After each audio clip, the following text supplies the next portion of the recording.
Right, hello, it's Lee Fraser on behalf of Tin Top Racing News and Views, and I'm having a little chat with Stuart Gibbs of Jamsport Racing, who's in the mini challenge this year. Hello, Stuart. Hello, Lee. How are you? All good, mate, all good. For those that don't know you, do you just want to do a brief introduction of yourself? Well, I'm a Cornishman. I lost my left leg in a serious motorcycle accident after doing 14 years in the military, and this is my third season in the mini challenge. Yeah, that's about it, really. Okay, fair enough. So, yeah, obviously, like the whole issue of losing your leg after doing all the military, that must have been a real mind blower, wasn't it? Yeah, I mean, obviously, I came out of the military back in 2002, so I had a bit of a break, but I was still very active and, obviously working hard like everybody does. And, yeah, when it happened, you sort of sat on the floor in a lot of pain thinking, wow, can't believe I've done all I've done. And somebody's just done that to me. Yeah, yeah. I know when I've spoken to you before, you said that there was a long period where you were having operations where they were trying to save it, and then you got the news that they couldn't save it, and they were going to have to amputate it. But there was a long gap there, wasn't there, between the actual amputation and them telling you they were going to? Yeah, basically, spent 2 years with 8 major operations. The shortest operation was 4.5 hours. The longest was 12 and 3/4. They took my muscle out of my back to try and rebuild my leg, and everything was going to plan. Obviously, every time you had an operation, you had to start to walk again, and every time you got to walking again, you had to go in for another operation. But everybody tried their hardest, and then sadly, I got an infection. Yeah, people say, what was the worst thing about everything? Yeah, was it the accident? Blah blah blah. And it's actually when they told me, and you have to obviously say it yourself. I had to wait a month and a half to have my leg off, which was really hard because there's no magic pills, there's no operations that's going to save my leg. It was done, Yeah, and knowing that was really, really hard. yeah. I know you told me that you actually went down to the beach the night before just to be able to feel your toes in the sand for one last time or something. Yeah, yeah. Actually, it might sound bizarre to some people, but I didn't have a lot of feeling in my left leg, obviously, but yeah, I took my shoe and sock off and squared my toes around the sand a little bit and took a couple of little photos. Yeah, it's just one of them nostalgic moments because it's never going to happen again. Yeah, that must be hard to deal with, mate. It really must be. Um, but okay, so and now you're a racing driver, Well, I trying to be, yes. embarking on a completely different career, but again, you must have the same sort of mindset, mustn't you, as when you were in the military, because you're responsible. Yeah, you are responsible. At the end of the day, it's your responsibility to try and get the sponsorship in or pay the bills. As much as people work on the car and you're racing for a team, you're behind the wheel. So whatever you do affects yourself and everybody around you. So there's a hell of a lot of pressure. Yeah, yeah. I was thinking about that because, in an article by Peter Bassel, he said although motorsport's a team game, yeah, because you got the bosses, the engineers, mechanics, the hospitality side of it, even everybody around in bringing the whole team to the circuit. When things go right, the focus is on you.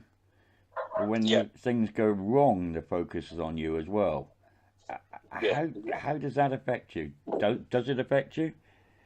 It does. I suppose in some respects I'm quite lucky because of what I've been through and what I've done in my life. But yeah, of course it affects you. You're up and down with, your mood swings are up and down.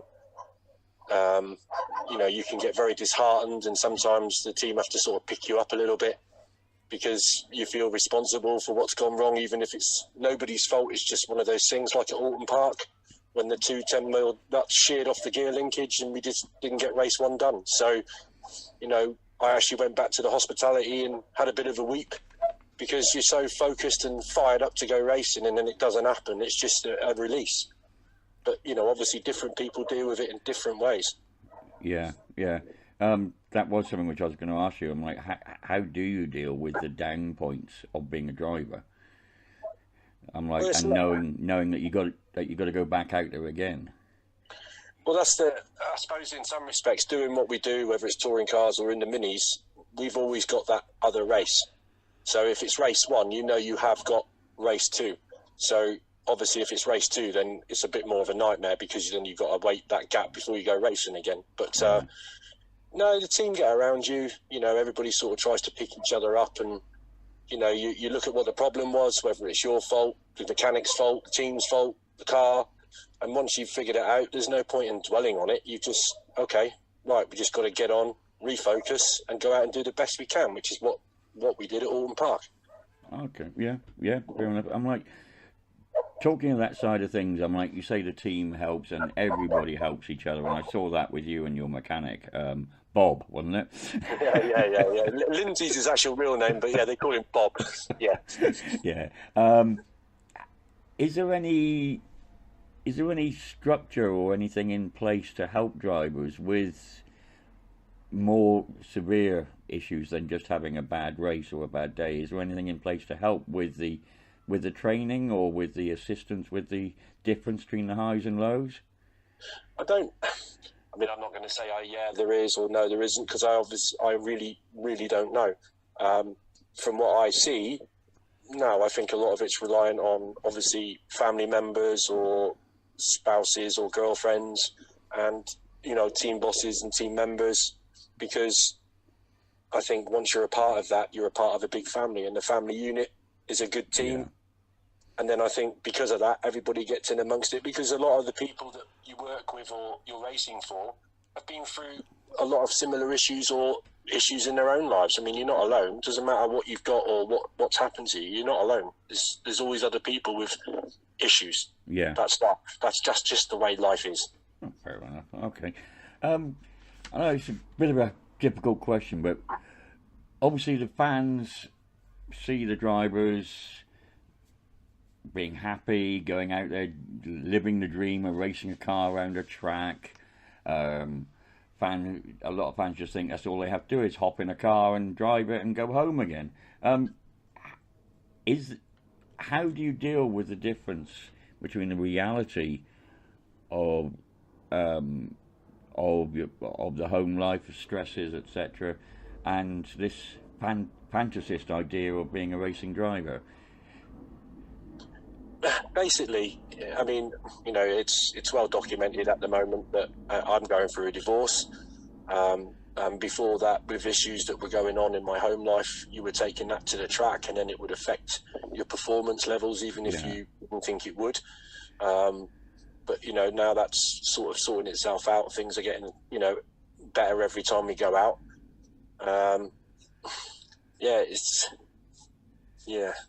Yeah, it's almost as if you have to wear two. Whenever you put the helmet on, it's like you're putting on a mask, isn't it?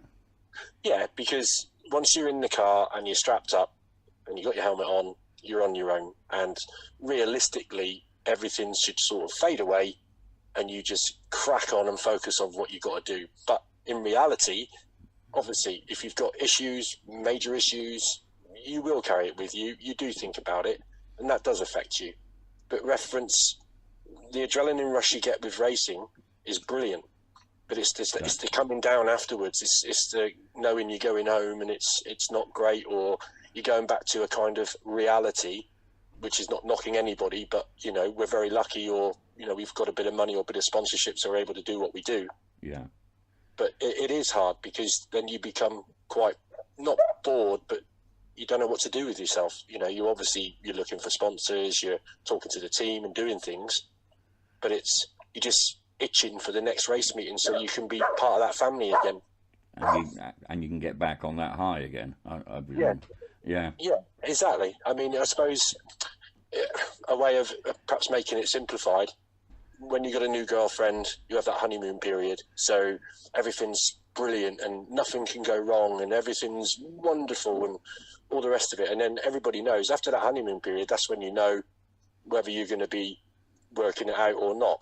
And I think racing's a bit like that. You know, once that honeymoon period's over of a race weekend, you're on a real downer, and you do go on a downer for a couple of days. Yeah, yeah.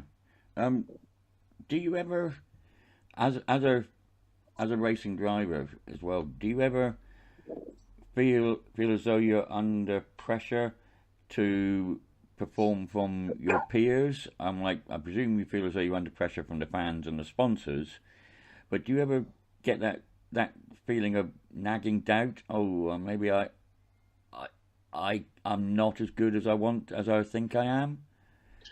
Yeah, I think any racing driver obviously looks at the talent, and there is a lot of talent in the JCWs at the moment.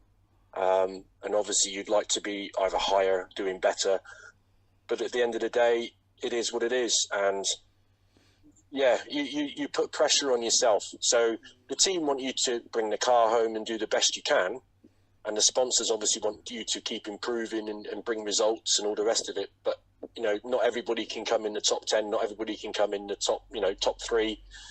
And it is difficult. You start to heap more and more and more pressure, and the more you go quicker, but you seem to have the results that you're thinking, my God, I'm going so much quicker, I'm so much better, I'm so much more confident, but I'm still back here.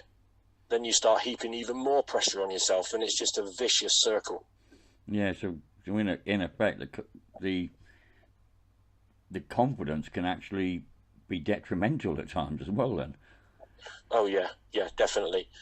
But on the other side of it, it can work against you. So I've always said there's a very thin line between being confident and being arrogant. And obviously there's a whole full range of what people are like across the board. And I do lack a lot of self-confidence. And I think now I'm starting to rebuild that. That's why in race 2 at Alton Park, I had such a good race.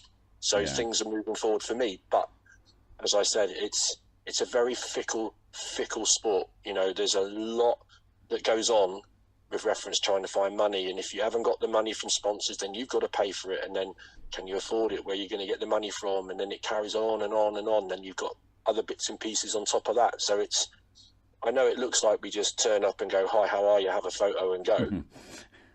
But it's not like that at all. I mean, for me personally, I go with Jamsport. I actually help them set up. I actually help them take it all down. We have debriefings. It's really, really, really hard. It's not a case of just, a lot of us haven't got a silver spoon. So at the end of the day, it's really, really hard across the board. And you think to yourself, yeah, I can make a career. But at the end of the day, at the end of this season, it could be all over because you haven't got the money, and that's it. So it's so much pressure on yourself. I think you just summed it up perfectly there. I really do. Okay, just try and end this on a positive note then. Okay. Can you think of something that's really funny that's happened at the track as a result of, you being there and someone coming up to you and saying something, or some smart-ass answer you've come back with? Because I'm sure you got a few there.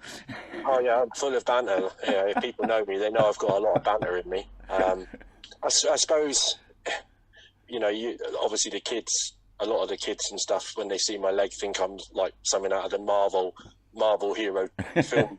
They think I'm like Iron Man or whatever, which is, it's great. But I suppose one of the funniest things is you're not allowed to take a scooter. I was going to say mobility scooter, but a golf buggy on a track walk. And at Alton Park, we went out and the security came bombing after us. And they went, oi, you're not allowed on the track. And there was myself and the team boss in the golf cart. and they were like, you can't go on the track with this, you can't do this. And I just stuck my leg in there and they went, fair enough, not going to argue with that. You've only got one leg, we'll leave you alone. And I went, exactly right. I said, I've got another one in the awning if you want to borrow it, obviously. I love it, mate, love it. All right. Okay, then. I just want to say a huge thank you for this. I know it's not easy talking about this subject, and full respect to you for putting your hand up and saying yes, you will. We are going to be we have got other interviews with other drivers coming up, and hopefully it will help the fans get to know the drivers as human beings as well as just racing drivers, in the future. So, thank you, Stuart. No, I mean, no worries, and just to let people people know how human, well, I am anyway. I don't mean to finish on a bit of a downer, No, obviously. this is your chapter. But obviously, going through the accident and all the rest of it, and then losing my leg was such a heartfelt, massive blow to me in my life. It's a life-changing accident, and I did become quite suicidal. I did contemplate suicide because you feel so inappropriate. You feel like you're a burden. You just feel that you're a nose to everybody. But I think you have to go down to then make a choice whether to come back up or stay where you are. And I'm just glad that, my family and my best friend at the time were around to help me come back up. So, at the end of the day, everybody's got a choice, and doesn't matter how hard it is, it doesn't take a lot to make the right one. And on that note, thank you. No worries. Thank you.